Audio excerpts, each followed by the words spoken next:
नमस्कार. महाराष्ट्र मंथनमध्ये आपणा सर्वांचं स्वागत. छत्रपती शिवाजी महाराजांच्या राज्याभिषेकाचं वर्णन समकालीनांनी कसं केलं, त्याच्याकडे कसं पाहिलं, याची आपण चर्चा करतोय. आणि त्या चर्चेमध्ये जी व्यक्ती तिथे प्रत्यक्षात हजर होती, चक्षुर्वै सत्यम असा मी शब्द वापरला, तर तिनं कसं वर्णन केलं, तिने कसं पाहिलं या दृष्टिकोनाकडे, या राज्याभिषेकाकडे, हे बघायचं असेल तर आपल्याला तसा एकच पुरावा मिळतो. तो म्हणजे ईस्ट इंडिया कंपनीचा इथला प्रतिनिधी ऑक्झिंडन. तर ऑक्झिंडननी नुसतंच पाहिलं असं नाही, ते लगेचच लिहून ठेवलं, कारण त्याला रोजनिशी लिहिण्याची सवय होती. ही फार महत्त्वाची बाब आहे या संदर्भामध्ये. तर ऑक्झिंडन काय म्हणतोय, ऑक्झिंडननी डे टू डे अशा प्रकारे वर्णन केलेलं आहे. तर त्यातल्या 28 मे रोजी त्यांनी काय म्हटलंय ते मला फार महत्त्वाचं वाटतं, की आज किंवा उद्या मी पेशवे आणि मंत्री यांची भेट घेईन. सोबत आणलेला कलमांचा मराठी तर्जुमा मी सुपूर्द केला आहे, परंतु त्यापैकी सर्व कलमे स्वीकारण्यात येतील का याविषयी मला शंका आहे. खास करून महाराजांच्या प्रदेशात इंग्रजी चलन मंजूर करण्यात येणार नाही, कारण शिवाजी महाराज राज्याभिषेकानंतर स्वतःचे नाणे पाडणार आहेत असे मला समजले. अत्यंत महत्त्वाचा मुद्दा आहे. करन्सी म्हणतो आपण, चलन म्हणतो, म्हणजे त्या प्रदेशामध्ये कुठल्या प्रकारची नाणी चालतील आणि कुठल्या प्रकारच्या नाण्यातून आपणाला आर्थिक व्यवहार करता येतील याला फार महत्त्व आहे. सार्वभौम राजा असेल तर त्याची स्वतःची नाणी असतात आणि इतर नाणी तिथे कुणी घेत नाही. मग आपणाला विनिमय करावा लागतो, एक्सचेंज करावा लागतो, कुठल्या नाण्याचा व्हॅल्यू किती आहे वगैरे वगैरे वगैरे, त्याचं वेगळं शास्त्रच आहे. तर तोपर्यंत नाणी कोणती होती इथे आपल्याकडे, तोपर्यंत नाणी निश्चितपणे विजयपूरच्या आदिलशहाची असतील किंवा मोगलांची असतील, दिल्ली आग्र्याच्या, अशी नाणी होती, ज्याला आपण मराठी राज्याचं नाणं म्हणतो, की जे सार्वभौमत्वाचं प्रतीक आहे ते नव्हतं. शिवाजी महाराजांची ते अर्थात लक्षात आलं आणि त्यांनी ते पूर्ण केलं. म्हणजे आता काही शिल्लक राहत नाही बघा. नाणी पाडली म्हणजे होन, शिवराई नाव सुद्धा त्या नाण्याचं कसं आहे बघा, शिवराई, त्याच्यामध्ये महाराजांच्या नावाचा उल्लेख येतो. तर अशा प्रकारची नाणी पाडली आणि इंग्रजी नाणं चालणार नाही, म्हणजे याचा अर्थ असा होता की याच्या आधी कदाचित चालत असेल. तेव्हा ऑक्झिंडनला ते बरोबर कळलं, कारण तो व्यापारी होता आणि त्यानं ते कळवलं की इथून पुढे आपल्या या इंग्रजी चलनाची इथे मातब्बरी नाही, इथून पुढे महाराज राज्याभिषेकानंतर स्वतःचे नाणे पाडणार आहेत, आणि त्याप्रमाणे त्याने पाडलं. हा अत्यंत महत्त्वाचा मला मुद्दा वाटतो. आणि पहा किती महत्त्व आहे की जेव्हा ब्रिटिशांचं इथे राज्य प्रत्यक्षात स्थापन झालं, कितीतरी दिवस, कितीतरी वर्ष ते पूर्वीच्या चलनाला मान्यता देत होते, म्हणजे विशेषतः मोगल बादशाच्या. म्हणून तर 1857 साली ते संपूर्ण राजवट संपुष्टात आल्यानंतर मोगलांची जी काही औपचारिक होती ती सुद्धा, आणि बादशाला तिकडे रवाना केलं ब्रह्मदेशामध्ये बहादूरशाला, तेव्हा मग इंग्रजांची नाणी सगळीकडे सुरू झाली. पण तरीसुद्धा संस्थानांमध्ये त्यांची नाणी पाडली जात होती. बडोद्यामध्ये जे नाणं होतं त्या नाण्याचं नाव होतं बाबाशाही. तर ते नाणं बडोदेकरांनी रद्दबातल केलं, स्वतःहून केलं, कारण माहीत नाहीत, इतिहासात पाहावं लागेल. तेव्हा लोकमान्य टिळकांनी, लक्षात घ्या ही मी ब्रिटिश काळातली गोष्ट सांगतोय तुम्हाला, लोकमान्य टिळकांनी त्याबद्दल खेद व्यक्त करणारा एक अग्रलेख लिहिला. काय कारण, काय बिघडलं त्याच्यामुळे, काय फरक पडला, तर अरे तेवढा तरी एक शिल्लक बाब होती की जी आपल्या एक प्रकारच्या सार्वभौमत्वाची किंवा कशाची पार्शल सार्वभौमत्व म्हणा, त्याची खून होती, त्याचं जे द्योतक होतं ते पण आता नष्ट झालं. याच्याबद्दल टिळकांना खेद वाटला आणि त्यांनी त्याविषयी लक्ष वेधणारा त्याकडे एक अग्रलेख लिहिला. याच्यावरनं आपल्या लक्षात येईल की शिवाजी महाराजांची ती जी मूळ होती, ती जी चाल होती की आपल्या स्वराज्यामध्ये आपलीच नाणी पाहिजेत, तिचं महत्त्व किती आहे, आणि यासाठी आपल्याला या ऑक्झिंडनच्या रिपोर्टचा, त्याच्या रोजनिशीचा उपयोग होतो. आता सगळ्यात क्रुशियल महत्त्वाचा मुद्दा आहे 6 जून इसवी सन 1674. पावसाळा तोंडावरती आहे. आपल्याला कल्पना आहे की 7 जूनला मृग नक्षत्र लागतं आणि रायगड वगैरे प्रदेशात लवकर जोराचा पाऊस पडत असतो. तर तिथे आता काय म्हणतोय बघा आता हा सकाळी 7 ते 8 ही त्याने दिलेली वेळ आहे. प्रत्यक्षात किती वाजता पोहोचला याचा उल्लेख त्याने तिथं केला नाही. मागे पुढे कदाचित थोडंफार झालं असेल, पण आता तो लिहितोय स्वच्छपणे, महाराजांचा दरबार भरलेला होता. ठरल्याप्रमाणे मी दरबारात हजर झालो. महाराज एका भव्य सिंहासनावरती बसले होते. त्यांचे सरदार दिमाखदार पोशाखात उपस्थित होते. सिंहासनाखाली असलेल्या उंच वट्यावर पुत्र संभाजीराजे, पेशवे, मोरोपंडित आसनस्थ होते. उजवीकडे संभाजीराजे होते, जे युवराज होते आणि ज्यांना युवराज पदाचा अभिषेकही होणार होता. बाकीचे लोक, लष्कराचे अधिकारी मोठ्या अदबीने उभे होते. मी दुरूनच नमस्कार केला. नारायण शेणवीने हिऱ्याची अंगठी उंच धरली. हिऱ्याची अंगठी घेऊन तो गेला होता ऑक्झिंडन. तर त्याच्या वतीनं ती नारायण शेणवी हा जो त्यांचा दुभाषा मध्यस्थ आहे त्यांनी ती धरली. महाराजांचे त्याकडे लक्ष जाताच त्यांनी आम्हाला सिंहासनाजवळ बोलवून घेतलं. सिंहासनाच्या दुतर्फा मढवलेल्या भाल्यावर राजचिन्हे होती. राजचिन्हे की जे राजन्यत्वाचं प्रतीक असतं असं चिन्ह, ते तिथे असलं म्हणजे लक्षात येतं लोकांच्या. काय प्रकारचं चिन्ह होतं ते? उजव्या बाजूला माशांची मोठी सोन्याची डोकी होती. डावीकडे घोड्याच्या शेपटासारखी प्रतीकं होती. एका भाल्यावर न्यायाची प्रतीकं असलेली तराजूची पात्र होती.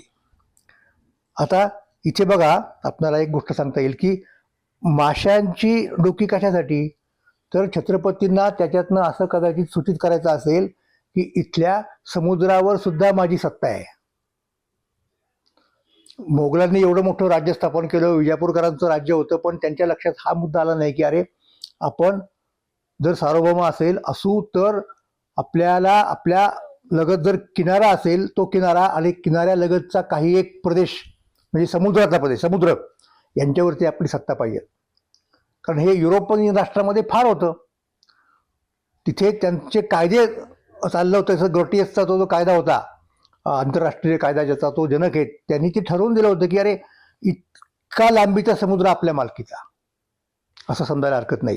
तर शिवाजी महाराजांना त्या समुद्रावरती सुद्धा आपली सत्ता आहे जाहीर करायचं होतं आणि त्याचं प्रतीक म्हणजे ती माशाची डोकी असावीत. आणि त्याप्रमाणे त्यांनी कारवाई केली. इंग्रजांनी जर काही भंग केला किंवा कुठल्याही परकीय आरमार असणाऱ्या सत्ताधीशानं पश्चिमेकडच्या, तर महाराज त्याची जहाजं जप्त करायची. आणि हे नंतरही चाललं. नंतर पुढे तर मराठ्यांचं आरमार वाढलं. आपल्याला कल्पना आहे अंग्र्यांचं वगैरे मोठं आरमार पुढच्या काळामध्ये कसं शिवाजी महाराजांच्या मुळेच पुढे विकसित झालं. कान्होजी वगैरे हा इतिहास आपण जाणतो. तर ते प्रतिकात्मक रीतीने सांगायचा मार्ग म्हणजे ती माशांची डोके असा त्याचा अर्थ होतो, सोन्याची केलेली. आम्ही राजवाड्यातून बाहेर येताना म्हणजे झालं, त्याचं इंट्रोडक्शन झालं, त्यांनी नजराणा दिला. एकूण समारंभ पाहायला त्याला मिळालेला नाही आणि त्याचं काही कारणही नव्हतं खरं तर. आणि त्यातल्या बऱ्याचशा गोष्टी आधी पार पडल्या होत्या पहाटे, ज्याला आपण ते रिच्युअल म्हणतो अभिषेकाचं, राज्याभिषेकाचं. आम्ही राजवाड्यातून बाहेर येताना प्रवेशद्वारापाशी दोहो बाजूस एक छोटा हत्ती व सोन्याचे खोगीर घातलेले 2 सुरेख घोडे होते. गडावर येण्याची वाट इतकी बिकट असताना त्यांना वर कसे आणले असेल याबद्दल आम्हाला आश्चर्य वाटलं, हे ऑक्झिंडन सांगतोय. आता याचा तो जो अर्थ आहे या सगळ्या प्रक्रियेचा, राज्याभिषेकाचा, त्याला फक्त एवढं समजलं की शिवाजी महाराज राजे झाले, अधिकृत राजे झाले आणि आता त्यांच्याशी व्यवहार करताना आपल्याला आपल्या सत्ताधीशाशी ती बरोबरची आहेत असं समजून केलं पाहिजे. त्यांची परवानगी प्रत्येक बाबतीत काढायला पाहिजे. त्यांच्या प्रदेशात व्यापार करताना त्यांची परवानगी घेतली पाहिजे, हे त्याला समजलं. म्हणजे इथे आता कुठल्याही बादशाची, दुसऱ्या किंवा सुलतानाची, दिल्लीच्या किंवा विजापूरच्या सत्ता चालत नाही, हे निश्चितपणे झालं. मग आता त्याला आश्चर्य वाटलं की एवढी लहान वाट आहे आणि हत्ती घोडे कसे काय आणले वगैरे वगैरे, ह्याची त्यांनी नोंद घेतलेली आहे. मग पुढे हे झाल्यानंतर त्यांनी 8 जूनला काय झालं, 7 जूनचं इथे काय दिलेलं नाही, पण 8 जूनला महाराज रोज दक्षिणा वाटतात हे त्यांनी सांगितलं. 9 आणि 10 जून महाराज दान देण्यात व्यग्र असल्याने कलमावर आजही सह्या होऊ शकल्या नाहीत. 11 जून निराजी पंडितांनी निरोप पाठवला की आमच्या म्हणजे प्रदेशामध्ये इंग्रजी नाणे चालवण्याचे कलम सोडून इतर मागण्या मान्य केल्या आहेत. बरोबर त्याला आधी अंदाज आला होता की महाराज हे आपलं चलन मान्य करणार नाहीत, आणि तसंच झालं. आणि निराजी पंडितांनी सांगितलं की तेवढी एक जर गोष्ट सोडली तर महाराजांनी सही केलेली आहे, उद्या इतर मंत्री सह्या करतील. हे क्लिअर झालं. म्हणजे आता त्यांचा तो जो काही तह आहे इंग्रजी व्यापाऱ्यांशी, म्हणजे अर्थात ते इंग्रजी व्यापारी इंग्रजी सत्तेचं प्रतिनिधित्व करतात. इंग्रज राजाच्या परवानगीने ते इथे आलेले आहेत, हा त्याचा अर्थ गृहीत आहे, तो गृहीत धरलेला आहे. मग ही गोष्ट झाली 11 जूनची. 12 जूनला बरोबर ठरल्याप्रमाणे इतर मंत्र्यांच्या सह्या झाल्यावर मी ती कागदपत्रे घेण्यासाठी निराजी पंडितांच्या घरी गेलो. मी त्यांचे आभार मानले आणि निरोप घेतला. 13 जून परतीच्या प्रवासाला निघालो आणि पुढे 16 तारखेला मुंबईला पोचलो. तर हे अत्यंत महत्त्वाचं डॉक्युमेंट इंग्रजीमधलं, अर्थात त्याच्या रोजनिशीचं ऑक्झेंडनच्या आपल्याला वाचायला मिळतं. आणि त्याच्यात प्रत्यक्ष काय चाललं होतं तिथे याची थोडीफार झलक आपल्याला मिळते. संपूर्ण वर्णन करायचं कारण नाही, कारण प्रत्यक्ष त्या रिच्युअलच्या वेळेला तो उपस्थित नव्हता. आता हे जी रोजनिशी आहे ती लंडनच्या ब्रिटिश लायब्ररीमध्ये आहे. आणि पहिल्यांदा ती रोजनिशी सुरेंद्रनाथ सेन हे जे बंगाली इतिहास संशोधक होते, ज्यांनी मराठ्यांच्याबद्दल खूप लिहिलं, त्यांच्या फॉरेन बायोग्राफीज ऑफ शिवाजी या ग्रंथात सगळ्यांना पहिल्यांदा आली. आणि इथं ते पवारांनी त्यांच्या लेखात सगळं व्यवस्थित सांगितलेलं आहे आमच्या पुस्तकाच्या. तर हा इंग्रजी अधिकाऱ्याचा मुद्दा झाला. आता इंग्रजांशिवाय इतर परकीय सत्ताधारी जे होते की नाही, त्यांचे प्रतिनिधी व्यापारानिमित्ताने झालेले, फक्त पोर्तुगीज मात्र इथं सत्ताधारी म्हणून बसलेले होते. ही गोष्ट आपल्याला त्याची नोंद घ्यायला पाहिजे. तर तिथे दुसरा इंग्रजी अधिकारी हा जो होता तो डॉक्टर जॉन फ्रायर, आणि तो खरोखरचा डॉक्टर होता. तो इथे ईस्ट इंडिया कंपनीचा नोकर होता आणि त्याबरोबर इतरांना सुद्धा औषध पाणी वगैरे द्यायचा. तर हा जो आहे त्यानं आपलं प्रवास वर्णन लिहिलं. त्याला प्रत्यक्ष तिथे यायची संधी मिळाली नाही रायगडावरती. मग त्याची माहिती जी आहे ती अर्थात ऐक्यू आहे. त्याच्यानंतर अब्राहम ले फेबर हा डच मनुष्य होता. तोही त्यावेळेला त्याची वखार डचांची कोकणामध्ये वेंगुर्ल्याला होती आणि त्याला ते कळायचं. ऐक्यू माहितीवर त्याने सुद्धा ही माहिती आपल्या गव्हर्नरला पाठवली. आणि तिथे एक महत्त्वाचा क्रुशियल मुद्दा आलेला आहे. नंतरच्या काळात जी रणं माजली आपल्या इतिहास संशोधकांच्या मध्ये आणि अजूनपर्यंत त्याचे पडसाद आपल्याला ऐकायला मिळतात, त्याची नोंद आपल्याला त्या फेबरच्या मध्ये सापडते. काय म्हणतो तो फेबर? तो फेबर असं म्हणतोय, हा जो राज्याभिषेक आहे तो क्षत्रिय असल्याशिवाय त्यांना करता येणार नाही, असं काही ब्राह्मण तेव्हा म्हणत होते. ज्यावर शिवाजी महाराजांनी उत्तर दिले की भोसले हे क्षत्रिय वंशी होते आणि असे करण्यात काहीही अडचण नसावी. त्यांच्यापैकी एका प्रमुखाने हे मान्य केले व शिवाजी महाराजांनी त्याला काही दक्षिणा दिली, याचा उल्लेख तो करतो. आता इथे महत्त्वाचा मुद्दा येतो तो म्हणजे कोणता, की छत्रपती शिवाजी महाराजांच्या क्षत्रियत्वासंबंधी कदाचित कुणी एक आक्षेप घेतला किंवा शंका उपस्थित केली. मी आपल्या यापूर्वीच्या एका व्हिडिओमध्ये असं म्हटलं होतं की जेव्हा गागा भट्टांनी हा प्रस्ताव आणला तेव्हा शिवाजी महाराजांनी एक सगळ्या लोकांची संबंधितांची एक बैठक घेतली आणि तिथे ही चर्चा केली. त्या चर्चेला अर्थातच गागा भट्ट स्वतः उपस्थित असणार आहेत, महाराजांच्या मंत्रिमंडळातले लोक उपस्थित असणार आहेत वगैरे वगैरे. आणि तिथे ही चर्चा झाली. त्या चर्चेमध्येच हा मुद्दा आला असेल. मग प्रत्यक्षात नेमकं काय घडलं असेल हे आपण पुढच्या आपल्या व्हिडिओमध्ये बघू. धन्यवाद.